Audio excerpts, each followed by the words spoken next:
Shalom sa inyong lahat. Nakipaglaban ako ng mabuti.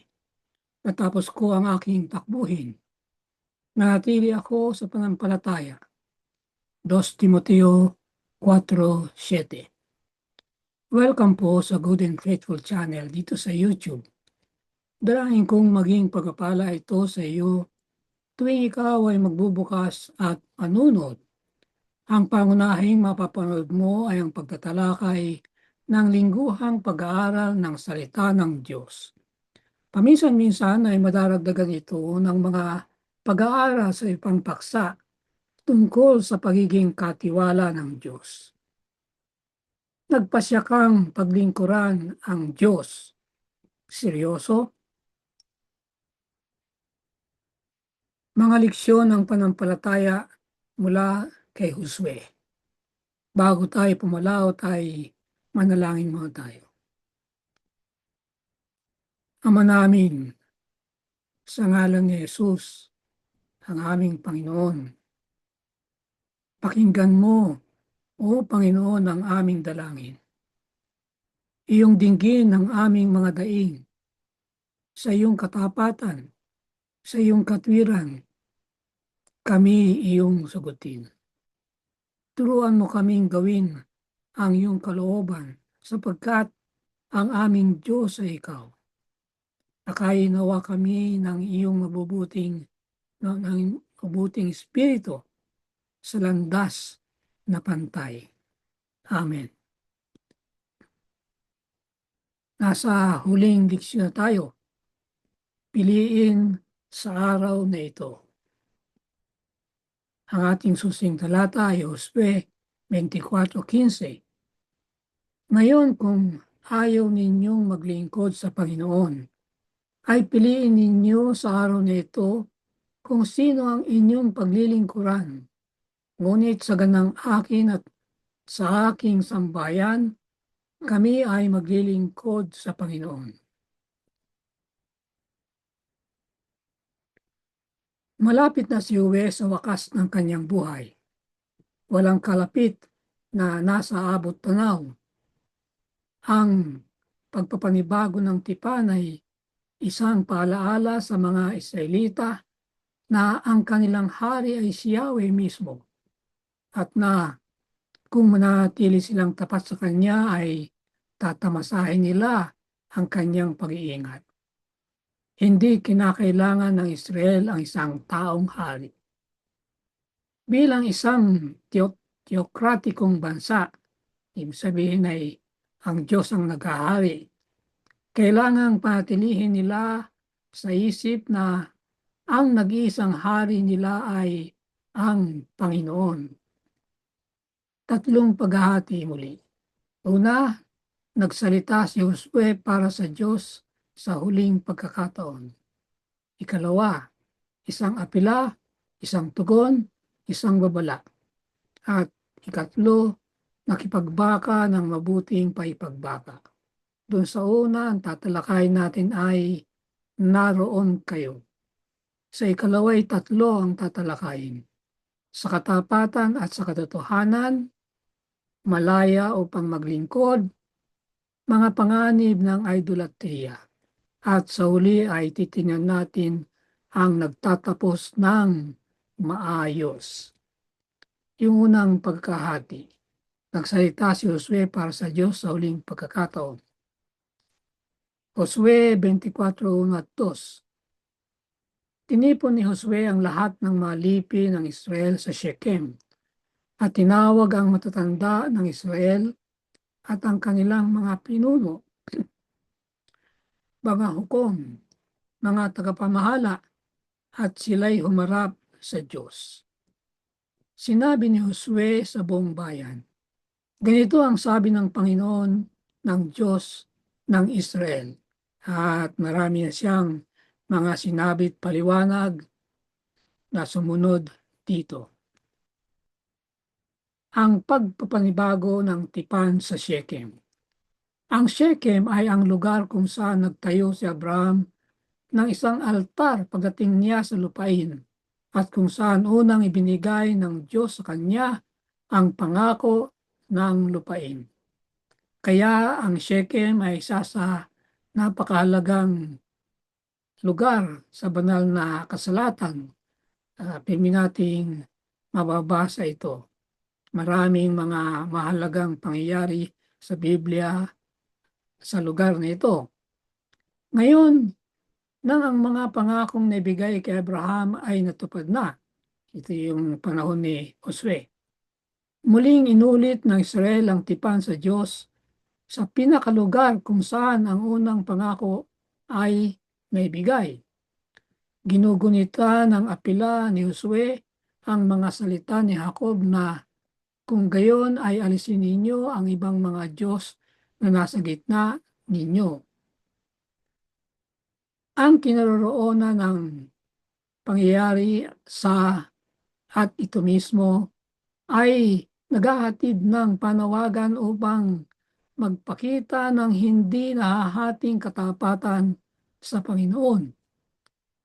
Tinatanggihang lahat ng ibang mga Diyos. Yun ang maghahati ng katapatan sa Diyos. Meron pang mga ibang Diyos. Ang mensahe ng Diyos ay tungkol sa kanyang sarili. Ang Diyos ay ang pangunahing paksa ng nilipasong nakaraan. Kinuha ko, ibinigay ko, sinugo ko, sinalot ko, ginawa ko, inilabas ko kayo, ibibigay ko sila sa inyo at iba pa. Ang Israel ay hindi ang pangunahing tauhan sa naratibo, kundi sa halip ang pakay nito. Ang Diyos ang siyang lumikha ng Israel. Kung hindi namagitan ng Diyos sa buhay ni Abraham, pinagsisilbihan na nila ang parehong mga idolo, yung mga Diyos-Diyosan ng mga pagano. Ang pag-iral ng Israel bilang isang bansa ay hindi merito ng sinaunang mga ninuno nito, kundi ang eksklusibong gawa ng biyaya ng Diyos. Ang katotohanan na ang pagtira sa lupain ay hindi isang dahilan para magyabang, kundi ang pinakadahilan kung bakit dapat nilang paglingkuran ang Diyos. Yung biyaya ng pagkapatira sa Kanya doon ang dapat nagtulak sa kanilang maglingkod sa Kanya. Anong ibig sabihin ng naroon kayo? Naglalaman ang panalita ng Panginoon ng isang pagkambyo na nangyari sa pagitan ng kayo at sila. Yung sila ay ang mga ama.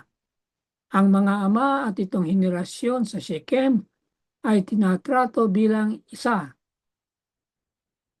Hinangad ni Josue na ipakita ang pinagtibay na ni Moises sa Deuteronomio 5:3 na ang Panginoon ay hindi ginawa ang tipan sa mga ama lamang, kundi sa lahat ng naroon sa panahon ng pagsasalita ni Noe. Kaya sila iisa. Isang tipan sa magulang, isang tipan sa mga anak, parehong tipan. Ang malawak na nakararami roon ngayon, sa panahong iyon, ay hindi naranasan ng eksodo. Kasi pinanak sila sa ilang, tapos na ang eksodo. Hindi lahat sila ay nasa Horeb. Gayunman, sinabi ni Josue na lahat sila ay naroon. Yan ang parang may problema. Paano silang naroon? Wala nga sila. Paano lilinawin yan? Dapat maangkin ang mga leksyon ng nakaraan ng bawat bagong henerasyon. Ang Diyos na gumawa para sa mga ninuno ng nakaraan ay handa na upang kumilos para sa henerasyon ngayon. Kung ano ang naranasan ng mga ninuno, mararanasan din ng gagawin para sa kanila ng Panginoon. Dahil ganon, para silang naroon. Walang kaibahan. Yun ang sabihin ng lahat sila'y naroon. Ang tanong ay ganito: ano ang mga paraan na maaari tayo bilang isang iglesia ay magkaroon ng mas mabuting pangunawa sa sama-samang pananagutan? Ibig sabihin, nauunawaan ang ideya na ang ginagawa natin ay aapekto sa lahat ng nasa iglesia. Kung bawat isa sa atin ay ganang isipan, maganda ang relasyon. Pangalawang paghahati, isang apila, isang tugon, isang babala. Josue 24:14 at 15. Nganunoy matakot kayo sa Panginoon at paglingkuran ninyo siya sa katapatan at sa katotohanan. Alisin ninyo ang mga Diyos na pinaglingkuran ng inyong mga ninuno sa kabila ng ilog at sa Ehipto, at inyong paglingkuran ng Panginoon. Ngayon, kung ayaw ninyong maglingkod sa Panginoon, ay piliin ninyo sa araw nito kung sino ang inyong paglilingkuran. Kung ang mga Diyos na pinaglingkuran ng inyong mga ninuno sa kabila ng ilog, o ang mga Diyos ng mga Amoreo na nasa lupain nila ay inyong tinitirhan. Ngunit sa ganang akin at sa aking sambahayan, kami ay maglilingkod sa Panginoon. Ang apela ni Josue. Buong linaw na ipinahahayag ng apela ni Josue ang katotohanan ang mga Israelita ay kailangang magpasya kung sa pamagitan ng katapatan sa kanilang manlalalang, kung upang mapanatili nila ang kanilang pagiging natatangi at mabuhay sa lupain o upang mapawi pabalik sa pagiging isa sa maraming taong sumasamba ng mga Diyos-Diyusan na walang malinaw na pagkakakilanlan, layunin o misyon. Talagang ang pakay ng Diyos sa kanila ay magiging kakaibang bayan. Ang pagpili ay kanila. Kaya si Josue ay kinikilala nila yung freedom of choice ng mga tao. Ang apela ni Josue ay doblado. Dapat matakot ang Israel sa Panginoon at paglingkuran siya sa katapatan at sa katotohanan. Ang matakot sa Panginoon ay hindi yung nangangahulugang isang buhay na palaging nanginginig at walang katatagang emosyon. Sa halip, ito'y tumutukoy sa paggalang at paghanga na nagmula sa pagkakilala ng hindi maarok na kadakilaan, kabanalan, at walang katapusan ng Diyos sa isang banda, at ang ating kaliitan, pagiging makasalanan, pagiging limitado sa ibang banda. Ang matakot sa Diyos ay isang patuloy na kamalayan sa laki ng hinihingi niya. Isang pagkilala na hindi lamang siya ang ating Ama sa langit, kundi ating ding banal na hari. Ang gayong kamalayan ay aakay sa isang buhay ng pagsunod sa Diyos. Samantalang ang takot ay naglalarawan ng panloob na saloobin. Nararamdaman natin yan mula sa loob, na nagpapakilala na sa isang Israelita ang praktikal na resulta ng paggalang sa Diyos ay paglingkod. Mahalaga yan. Dapat ay aware, nakikilala natin, nauunawaan natin na ang buhay natin ay para sa paglilingkod sa Diyos.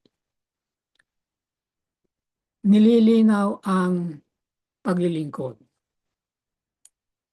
Ang paglilingkod na hinihingi sa Israel ay kinikilala sa dalawang Hebreong termino. Una, sa katapatan.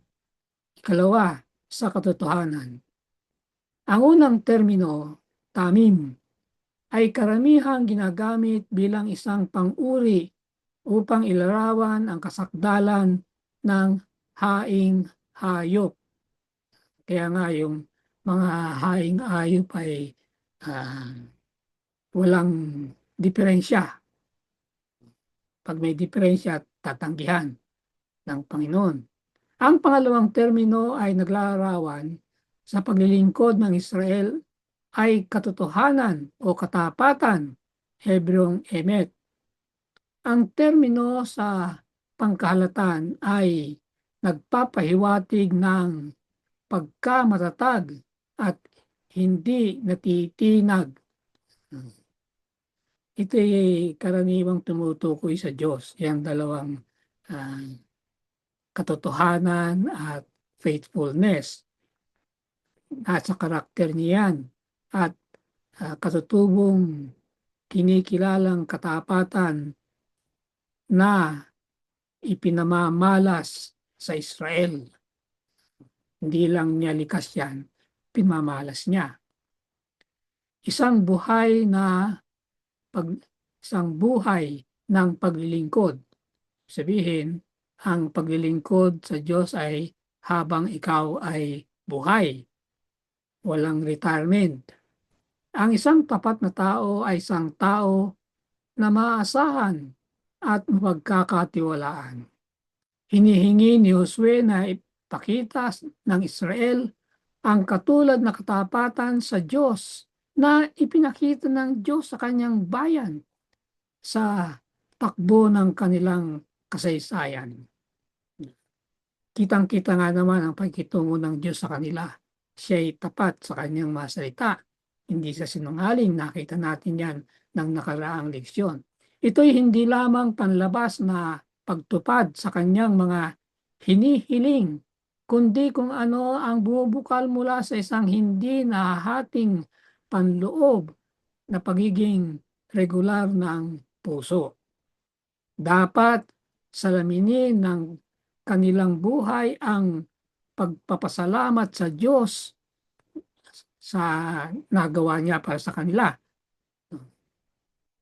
Ito'y kung paano tayo ngayon ay dapat din namang nakaugnay kay Jesus. Ang paglilingkod ay isang relasyon. Ang tanong, ano ang kahulugan nito sa iyo? Ang paglingkuran ng Panginoon sa katapatan at sa katotohanan. Ano ba ang ilang mga nakakagambalang mga kadahilanan sa buhay mo na humahadlang sa lubos mong debosyon sa Diyos? Debosyon, ipinakikita yan sa paglilingkod. Pangalawang pagtatalakay, malaya upang maglingkod. Josue 24:16 hanggang 21. At ang taong bayan ay sumagot, malayo nawa sa amin ang aming pabayaan ng Panginoon upang maglingkod sa ibang mga Diyos. Kaganda, no? Pero maya-maya lang, ay marami na silang Diyos-Diyosan.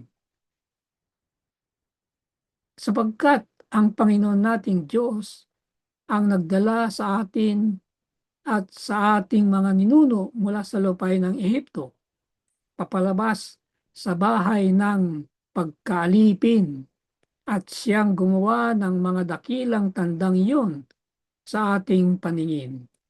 At iningatan tayo sa lahat ng daan na ating pinuntahan at sa gitna ng lahat ng mga bayan na ating dinaanan. itinaboy ng Panginoon sa harapan natin ng lahat ng mga bayan. Dahil dito, kami ay maglilingkod din sa Panginoon sapagkat siya'y ating Diyos. Binabanggit ni Josue yung mga nagawa ng Diyos. Subalit sinabi ni Josue, kayo'y hindi makapaglilingkod sa Panginoon sapagkat siya'y isang banal na Diyos. Siya'y Diyos na mapanibughuin. Hindi niya ipatatawad ang inyong pagsuway ni ang inyong mga kasalanan. Kapag inyong tinalikuran ng Panginoon at naglingkod sa ibang mga Diyos, siya ay hihiwalay at kayo'y sasaktan at lilipulin pagkatapos na kanyang gawan kayo ng mabuti. Biro niyon, hinihikayat niya na ang Diyos lang ang inyong sambahin. Huwag kayong maglilingkod sa ibang Diyos-Diyusan. Tapos nang sumagot sila na oo, kami maglilingkod. Tapos sasabihin sa kanila, hindi kayo makapaglilingkod sa Panginoon. Pambira yun, ano? Dapat sana, yung sinabi nila na, oo, maglilingkod kami. Sabihin sa mabuti yan.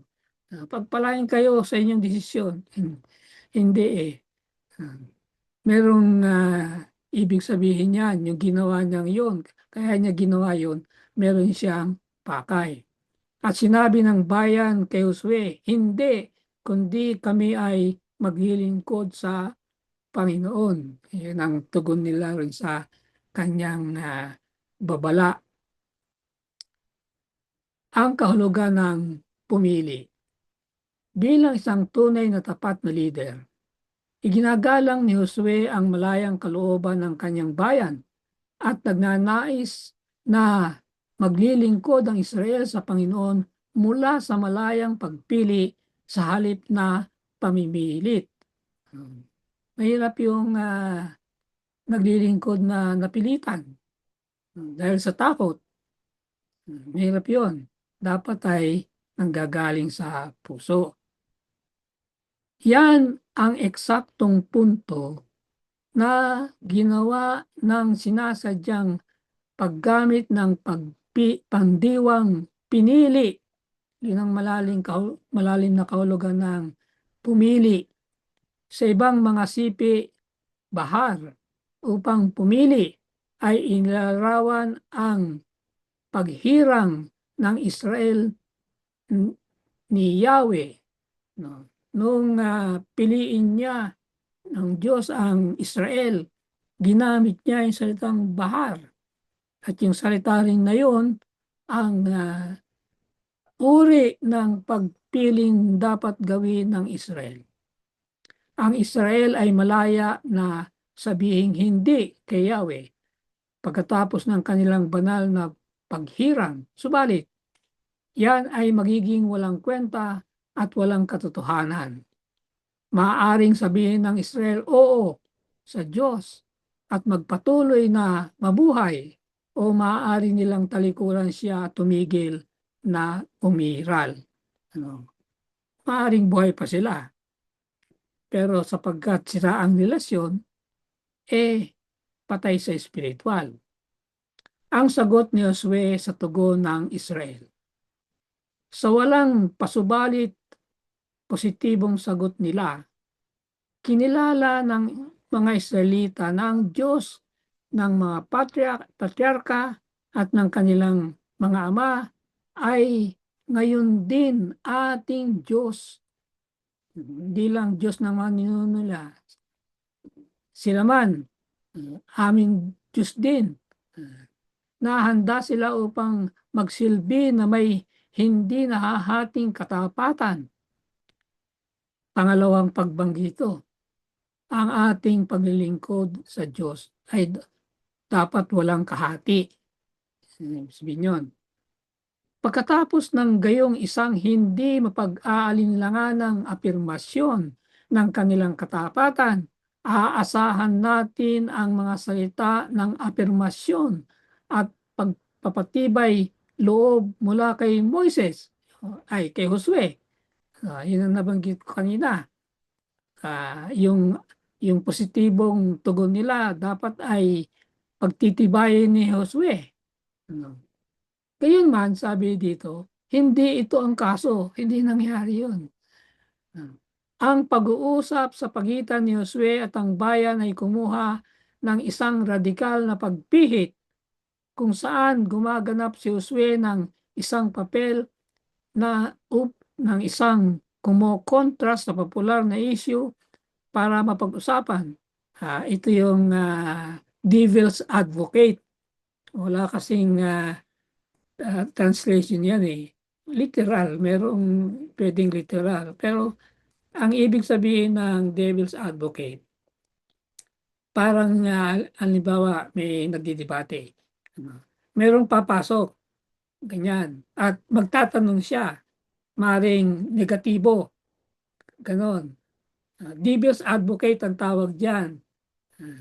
Magbabangon siya ng parang kumokontra doon sa popular na usapan para mabuksan ang isipan sa pag-uusap, mabubuksan niya ang devil's advocate na tinatawag.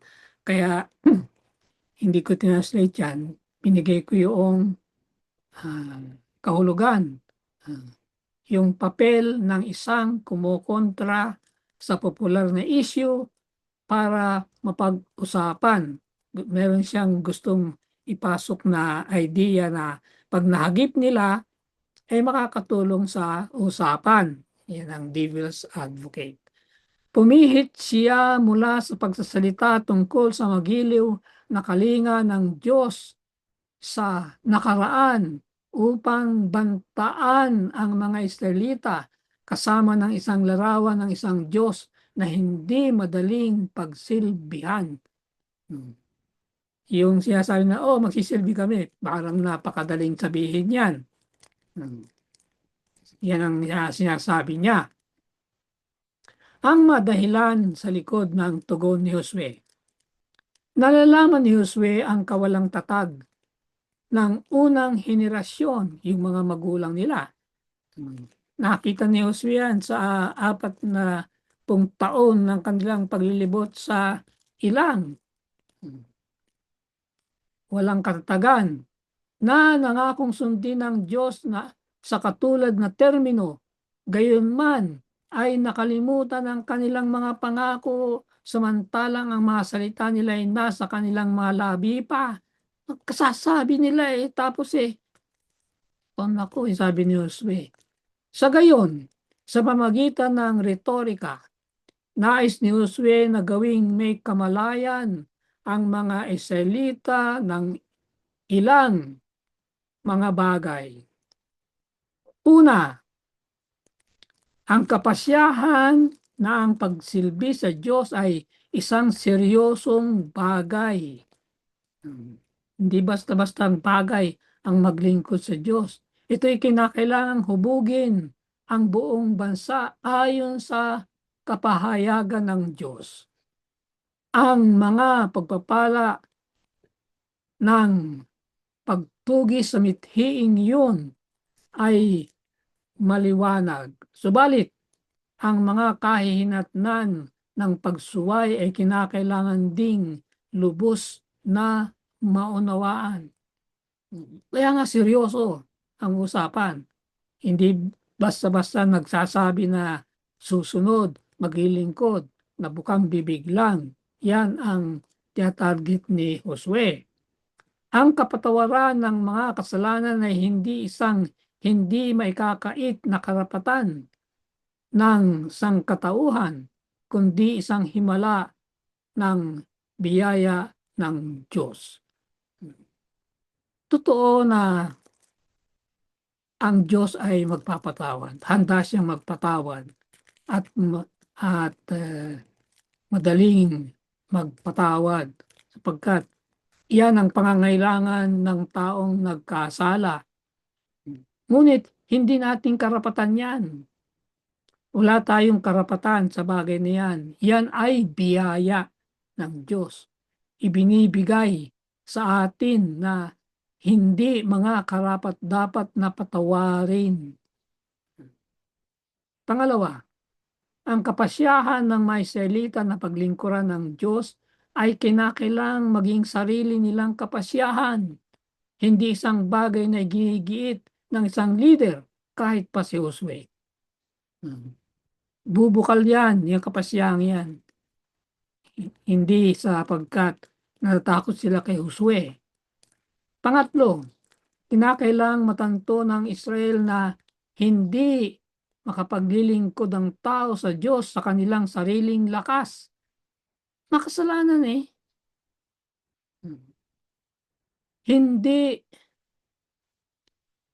Hindi matatamo ang paglilingkod sa Diyos sa pamagitan ng wala sa damdaming malasakit sa mga kondisyon ng tipan, kundi sa pamagitan ng isang personal na relasyon sa nagliligtas na Panginoon. Mangyayari lamang ang katanggap-tanggap na paglilingkod kung ito'y bunga ng relasyon sa Diyos. Bunga sa tugon ng pag-ibig sa atin ng Diyos. Pangatlong pagtatalakay, mga panganib ng idolatry. Josue 24:24-25.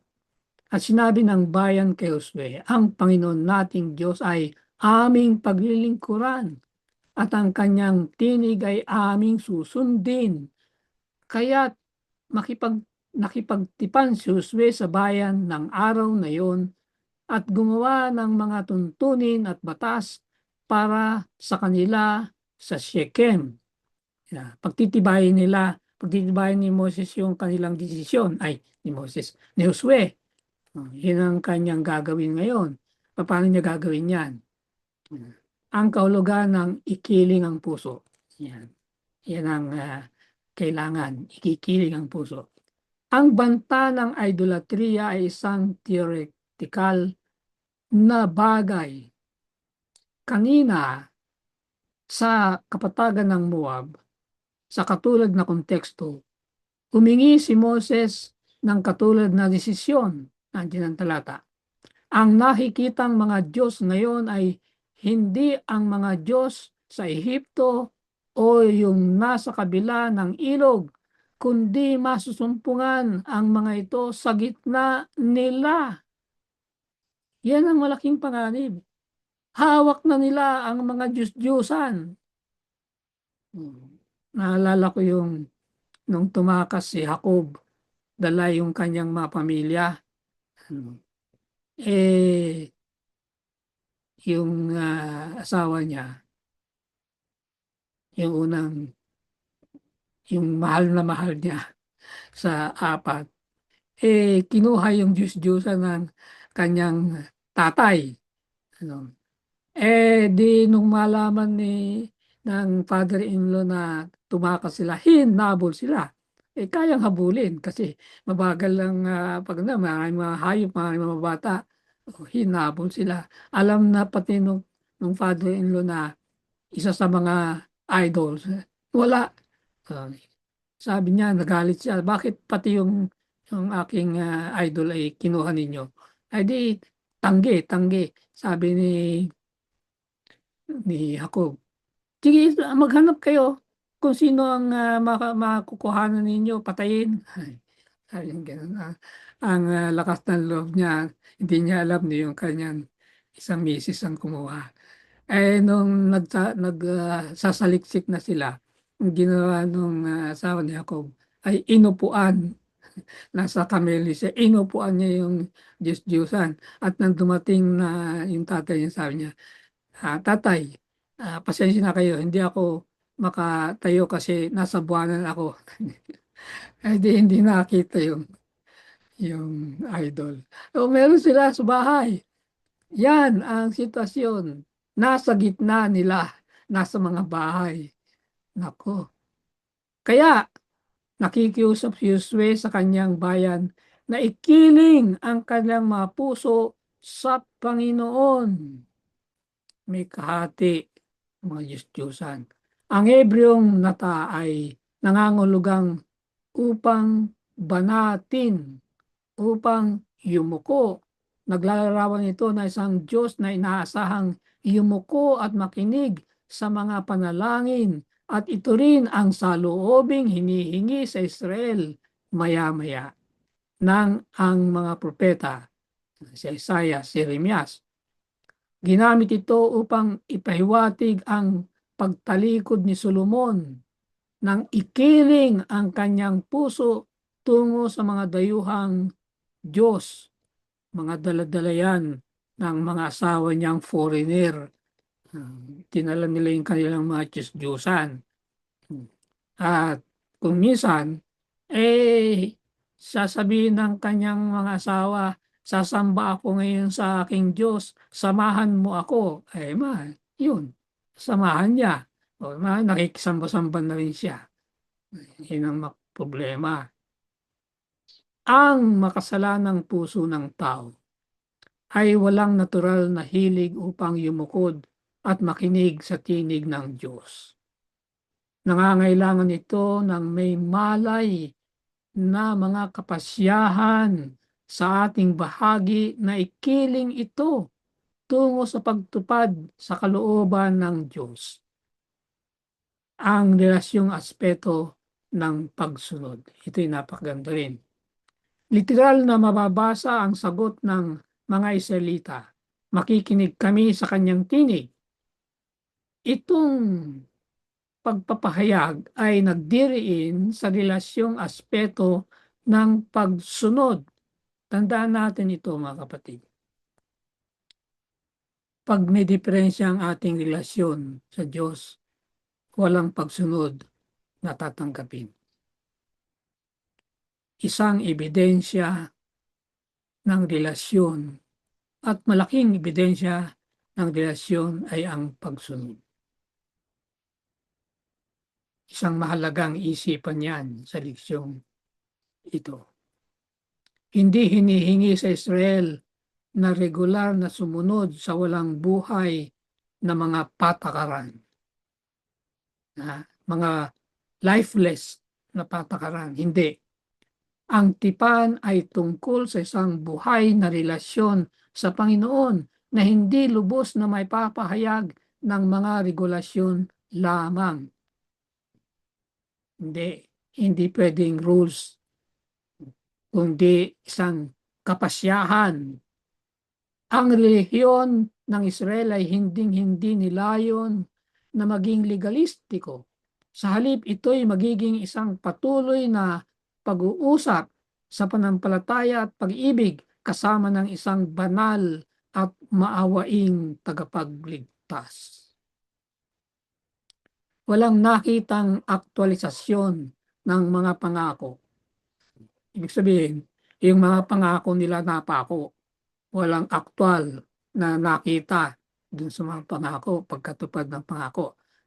Kahit pagkatapos ng 3 beses na pangako na paglilingkuran ng Panginoon na nagpapahiwatig gaya ng iniutos ni Josue, ang pagtanggal ng mga dayuhang Diyos mula sa kalagitnaan nila, walang ulat na talagang nangyari ito. Hindi naging aktwal. Sa buong aklat, naging kaugaliang iulat sa katuparan ng mga utos ni Josue o ng kay Moises bilang ang halimbawa ng pagsunod. Ang kakulangan nito ngayon sa dulo ng aklat ay nagiiwan sa pakiusap ni Josue na hindi tiyak, open-ended. Ibig sabihin, walang malinaw na tutunguhan. Open-ended Maaring ang nangyari mabuti, maaring ang nangyari masama. Yan ang ibig sabihin ng open-ended. Hindi malaman kung ano ang nangyari. Ang pangunahing apela ng aklat na paglingkuran ng Panginoon ay hindi lamang para sa henerasyon ni Josue, kundi para rin sa bawat bagong henerasyon ng bayan ng Diyos na babasa o maririnig ang mensaheng ito. kasama po tayo diyan, ang ating henerasyon. Ngayon, kasama tayo sa mariing leksyon.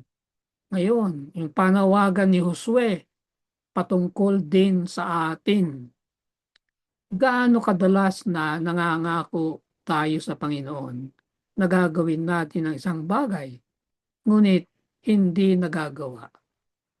Bakit hindi nagagawa? Ano ang sinasabi sa atin ng ating sagot tungkol sa biyaya ng Diyos? Ibig sabihin, kung hindi sa biyaya ng Diyos, paano na tayo na nangangako ngunit napapako? Pangatlong paghahati, nakipagbaka ng mabuting pakipagbaka. Josue 24:29 hanggang 33. Pagkatapos ng mga bagay na ito, si Josue, ang anak ni Nun, na lingkod ng Panginoon, ay namatay sa gulang na 110 taon. Mahaba, no? 110 years. Kanilang inilibing siya sa kanyang sariling pamana sa Tenatsera na nasa lupaing maburol ng Ephraim. At naglingkod ang Israel sa Panginoon sa lahat ng mga araw ni Josue at sa lahat ng mga araw ng matatandang naiwang buhay pagkamatay ni Josue. At nakaalam ang lahat ng mga ginawa ng Panginoon para sa Israel.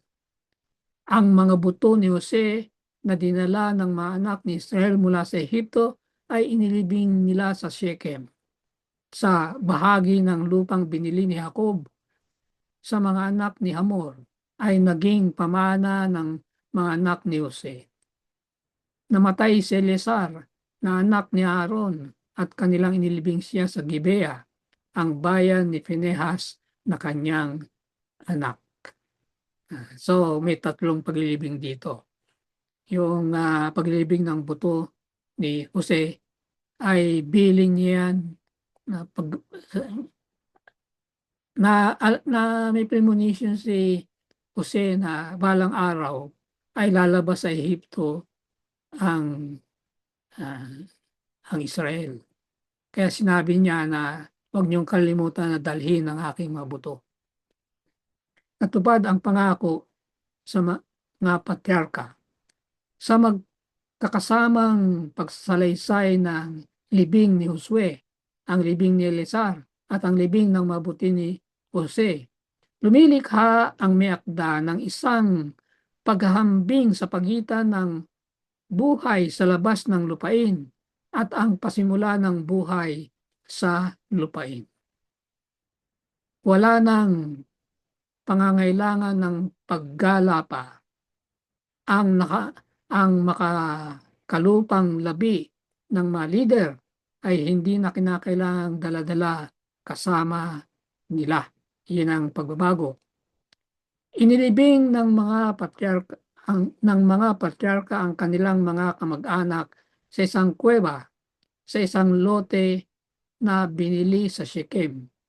Iyan pang isang mahalagang pangyayari sa Shechem. Yan ang libingan. Diyan inilibing ni Abraham, si Sarah. Diyan din siya inilibing. Ngayon, inilibing ng bansa sa teritoryo ng sarili nilang mana.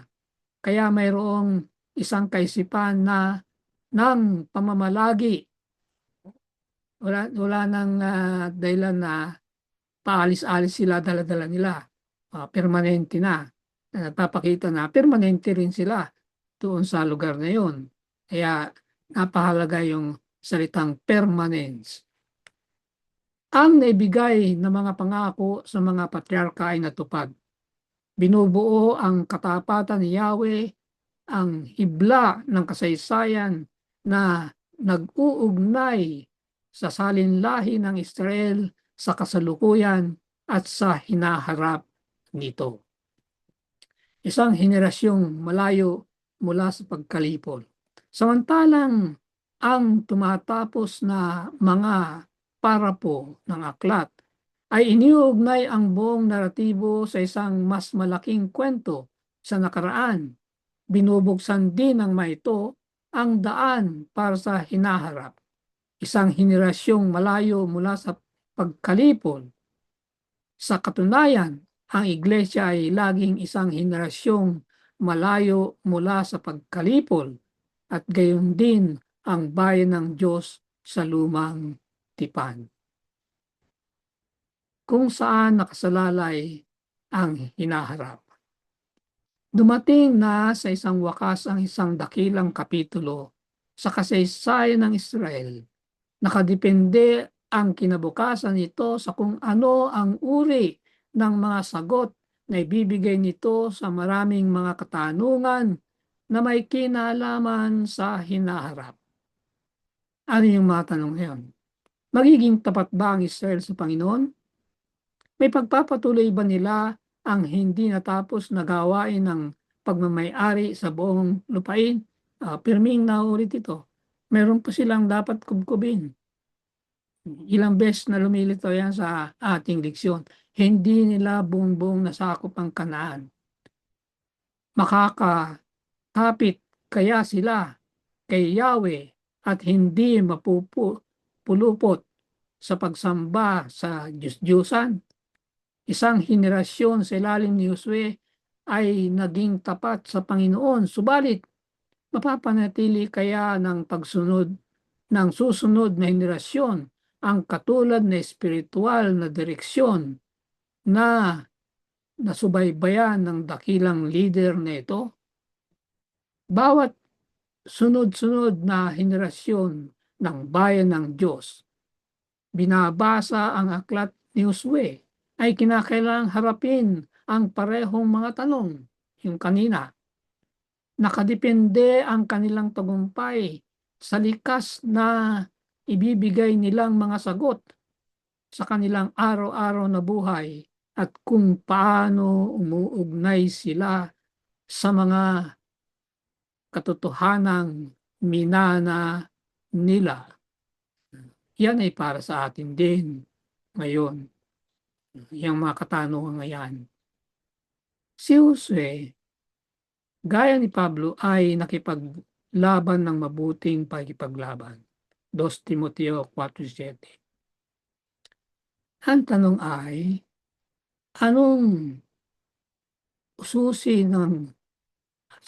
ang susi ng tagumpay ni Josue? Anong desisyon na kinakailangan nating gawin ngayon upang makatapos ng may katulad na katiyakan ng kaligtasan? Samantalang ang isang bahagi ng Hebrewong hukbo ay mga espiritual na mananamba, marami ang walang kasigasigan o kasipagan ang naglalarawan ng kanilang paglilingkod. May mga sumasamba sa mga Diyos-Diyusan sa kanilang puso. Walang literal na Diyos-Diyusan nasa puso. Ibig sabihin, na nahihiyang kilalanin ang kanilang sarili na gayon. Ang dalangin ko para sa iyo, sa ngalan ng ating Panginoong Hesus, banal at maawaing tagapagligtas, dalangin ko na ang iyong relihiyon ay maging isang patuloy na pag-uusap sa panampalataya at pag-ibig kasama siya. Amen. Sumayin niyo ang Good and Faithful channel dito sa YouTube. Ako'y patuloy nagpapasalamat sa mga taong tumutulong na makarating ito sa kaalaman ng marami pa. Sa paano bang paraan, Pastor? Sa pag-share. Nakikita ko yan, mga kapatid, na isineshare nila ang nasa YouTube na ito. Pagpalain nawa sila ng Diyos. Malaki ang iyong magiging bahagi sa ministeryong ito kung ikaw ay magsusubscribe kung hindi pa. At kung naging pagpapala ito sa iyo ay mag-share at mag-like. I-click na rin ang notification bell upang kaagad na malaman mo kapag may bagong video. Ang PowerPoint presentation ay makukuha rin kapag hiningi sa aking messenger account. Maraming salamat. Magkita tayo sa susunod na linggo.